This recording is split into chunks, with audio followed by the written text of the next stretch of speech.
पुरुषार्थ और कार्य में क्या अंतर है? पुरुषार्थ को पुरुषार्थ क्यों कहते हैं?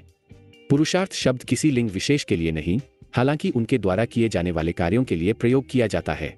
पुरुषार्थ अर्थात वह कार्य जो शास्त्रों के अनुकूल अर्थात अनुसार हो, जिसमें नीति, नियम, धर्म का पालन हो, इसका उद्देश्य सात्विक हो और उसे उत्पन्न होने वाला फल सिर्फ उसे व्यक्ति के लिए नहीं, बल्कि उसके परिवार, उसके समाज और उसके देश के लिए भी लाभकारी हो। ऐसे कार्यों को पुरुषार्थ कहते हैं। पुरुषार्थ का अर्थ वास्तव में उन कार्यों से है जो न केवल व्यक्तिगत उन्नति के लिए होते हैं, बल्कि समाज और राष्ट्र के कल्याण के लिए भी होते हैं। यह धर्म, अर्थ, काम और मोक्ष के 4 पुरुषार्थों के माध्यम से व्यक्त होता है, जो एक संतुलित और सार्थक जीवन के लिए आवश्यक है। धर्म का पालन करते हुए अर्थ कमाना, उचित रंग से काम की पूर्ति करना और अंततः मोक्ष की प्राप्ति के लिए प्रयास करना, यही पुरुषार्थ की अवधारणा है। इसमें नीति और नियमों का पालन करना, सात्विक जीवन शैली अपनाना और ऐसे कार्य करना शामिल है जिनसे सभी को लाभ हो। इस दृष्टिकोण से पुरुषार्थ एक व्यक्ति के जीवन के उद्देश्यों को निर्धारित करता है और समाज में उसकी भूमिका को भी परिभाषित करता है।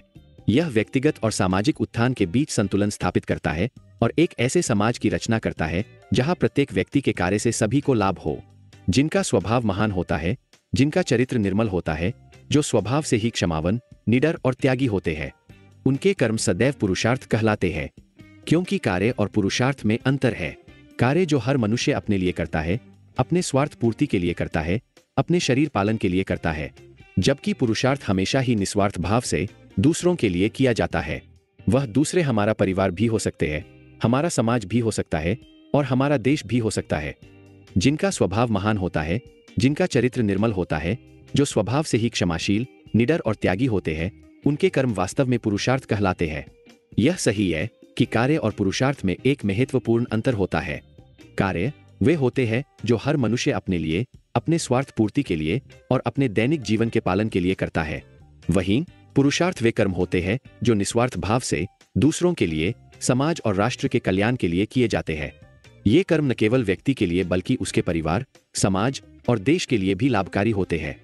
पुरुषार्थ की यह अवधारणा भारतीय दर्शन में गहराई से निहित है और यह हमें यह सिखाती है कि जीवन का उद्देश्य केवल व्यक्तिगत लाभ नहीं बल्कि समग्र कल्याण में होना चाहिए।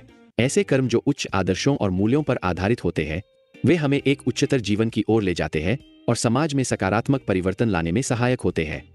कार्य केवल मैटेरियलिस्टिक होते हैं, जबकि पुरुषार्थ मैटेरियलिस्टिक प्लस आध्यात्मिक भी होते हैं।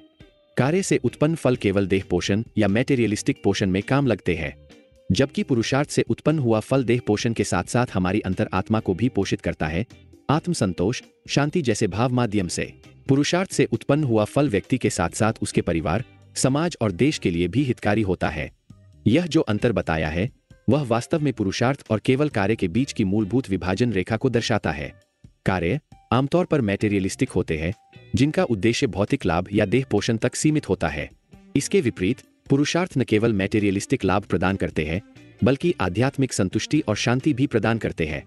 पुरुषार्थ से उत्पन्न फल व्यक्ति की अंतरात्मा को पोषित करता है, जिससे संतोष और शांति के भाव उत्पन्न होते हैं। इसके अलावा पुरुषार्थ से उत्पन्न फल व्यक्ति के लिए ही नहीं, बल्कि उसके परिवार, समाज और देश के लिए भी हितकारी होता है। यह एक ऐसी अवधारणा है जो व्यक्तिगत और सामाजिक उत्थान को एक साथ जोड़ती है और एक समग्र विकास की ओर ले जाती है। पुरुषार्थ शब्द का प्रयोग भारतीय दर्शन में मानव जीवन के 4 मुख्य उद्देश्यों धर्म, अर्थ, काम और मोक्ष को दर्शाने के लिए किया जाता है। इसका अर्थ है वे प्रयास जो मनुष्य अपने शरीर, बुद्धि, मन और आत्मा की संतुष्टि के लिए नीति, न्याय और धर्म की सीमा में रहते हुए करता है। शब्द पुरुषार्थ का उपयोग ऐतिहासिक और सांस्कृतिक संदर्भ में हुआ है, जहां पुरुष का अर्थ व्यक्ति या मनुष्य से है, न कि केवल पुरुष लिंग से। इसलिए पुरुषार्थ शब्द का प्रयोग लिंग विशेष के बजाय मानव जीवन के उद्देश्यों को व्यक्त करने के लिए होता है। यह सच है कि भाषा और संस्कृति के विकास में कई बार लिंगाधारित शब्दों का प्रयोग होता है, लेकिन पुरुषार्थ शब्द का प्रयोग सामान्यतः मानव जीवन के उद्देश्यों के संदर्भ में होता है, जो सभी मनुष्यों पर लागू होते हैं, चाहे वे पुरुष हों या स्त्री। इसलिए इसे स्त्रीशार्थ के बजाय पुरुषार्थ कहा जाता है।